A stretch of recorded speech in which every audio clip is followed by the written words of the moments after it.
बिस्मिल्लाहिर्रहमानिर्रहीम। अस्सलाम वालेकुम व्यूअर्स। आज मैं आपके लिए बहुत ज़बरदस्त सा एक ऐसा टोटका बताने जा रही हूँ जिसको यूज़ करने से आपकी जो स्किन है वो फेयर होगी। अगर आप कहीं जा रहे हैं या फिर आप कोई पार्टी है या आप फंक्शन है कोई, तो आप इस टोटके को एक बार जब यूज़ कर लेंगे तो आपको बहुत अच्छे रिजल्ट मिलेंगे। सबसे पहले आपने इधर लेना है बेसन, और आपने बेसन को तकरीबन 1 टीस्पून ले लेना है, और फिर इसके अंदर आपने ऐड करना है,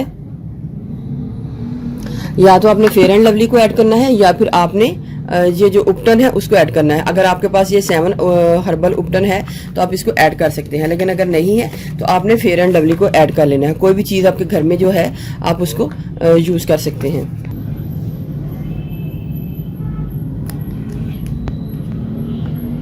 दूध के साथ आपने एक इसकी पेस्ट तैयार कर लेनी है।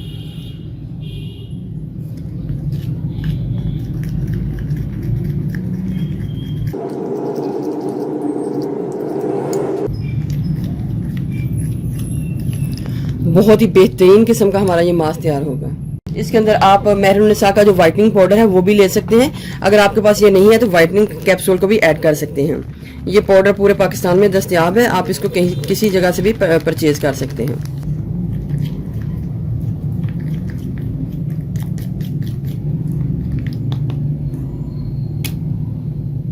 इस तरीके से अपनी स्किन के ऊपर इसको लेप कर लें। अगर आपके घर में तिब्बत स्नो है तो आप इसकी जो फेयर एंड लवली है और जो उपटन है उसकी जगह तिब्बत स्नो को भी ऐड कर सकते हैं। कोई भी आप ब्यूटी क्रीम जो है उसको भी ऐड करके इसी तरीके से यूज़ कर सकते हैं। इसके आपको उसी वक्त फौरी रिजल्ट्स मिलेंगे।